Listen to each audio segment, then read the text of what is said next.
ang tao ay nabubuhay sa salita ng may kapal na pagkain kanyang bigay.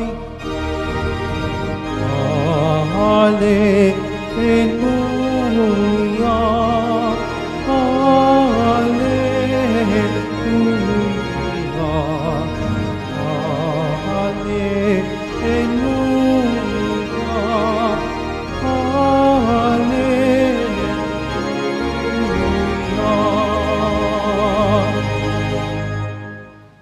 Sumainyo ang Panginoon. At sumayo rin. Ang mabuting balita ng Panginoon ayon kay San Juan.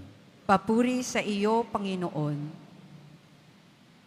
Noong panahong iyon, tumawid si Jesus sa ibayo ng lawa ng Galilea, na tinatawag ding lawa ng Tiberias.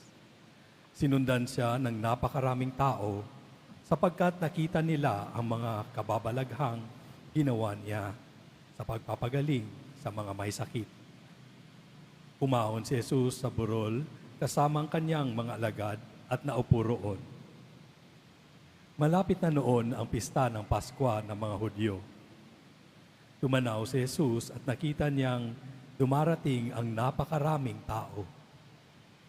Tinanong niya si Felipe, "Saan tayo bibili ng tinapay upang makakain ang mga taong ito?" Sinabi niya ito para subukin si Felipe sapagkat alam ni Jesus ang kanyang gagawin.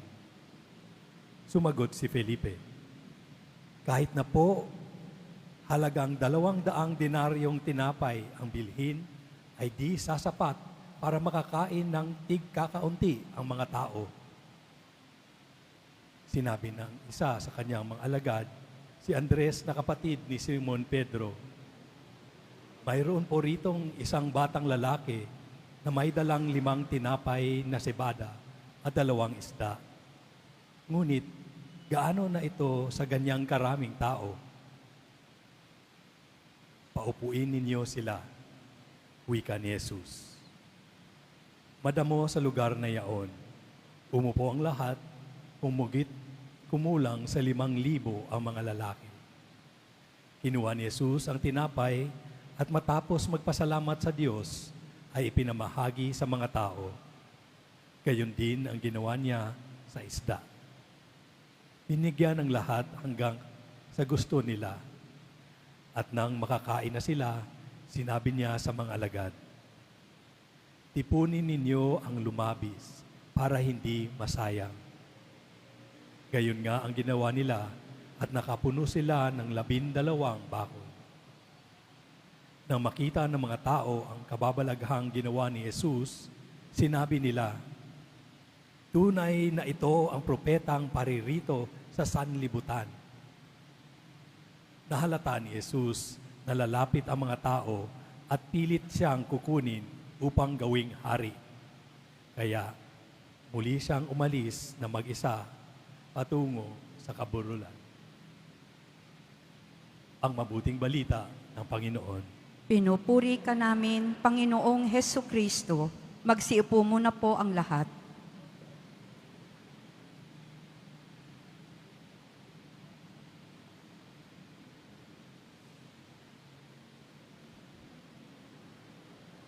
May isang binata po ang nakatanggap ng text sa numerong hindi nakaregister sa kanyang telepono. So walang pangalan. Ano? Ang nagawa na lamang niya ay basahin kung ano yung text message, bagabat hindi niya kilala kung sino ito.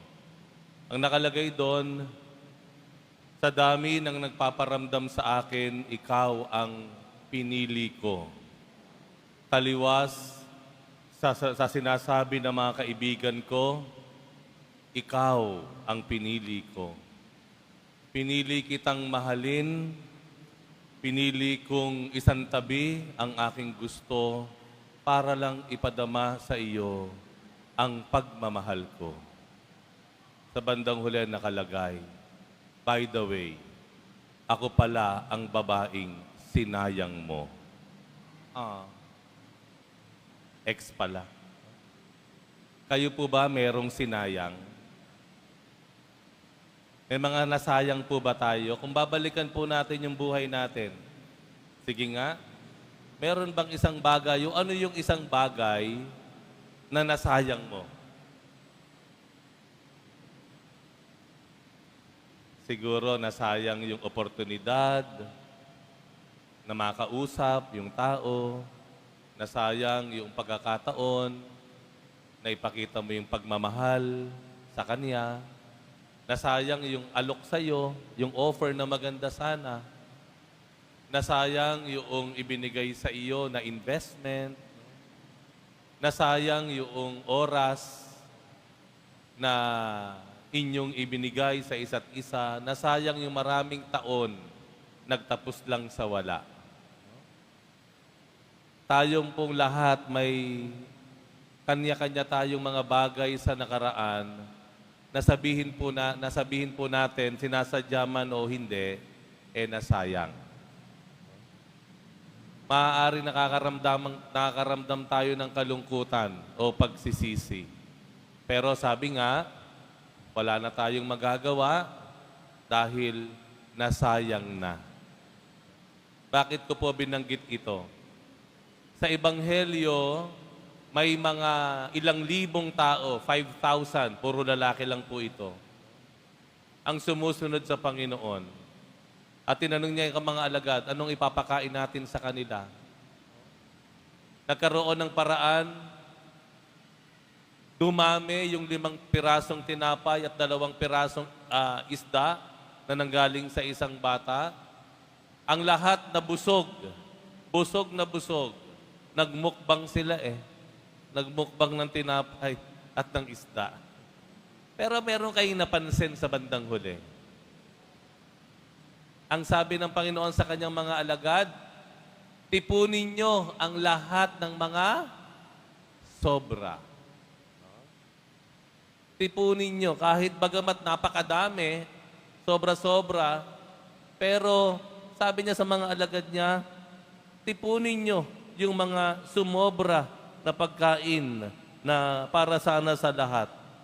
At ano ang naging resulta? Ilan ang nasumobra? 12 bakol o 12 baskets. Malalaki po yun. Kung mapapansin nyo, malalaki po yung basket na gano'n. 12.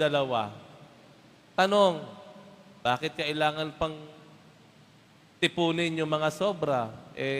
Una, busog na lahat. Pangalawa, pwede naman siguro gumawa ang Panginoon ng another miracle of multiplication ng tinapay at isda.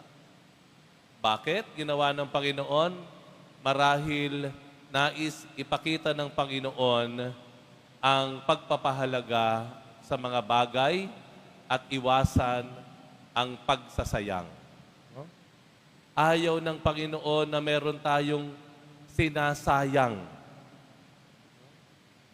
Ayaw ng Panginoon na makita tayo na sa buhay natin may hila-hila tayong bigat sa dibdib natin. Mga bagay na ating sinayang sa nakaraan. Kung titignan po natin ang Ebanghelyo,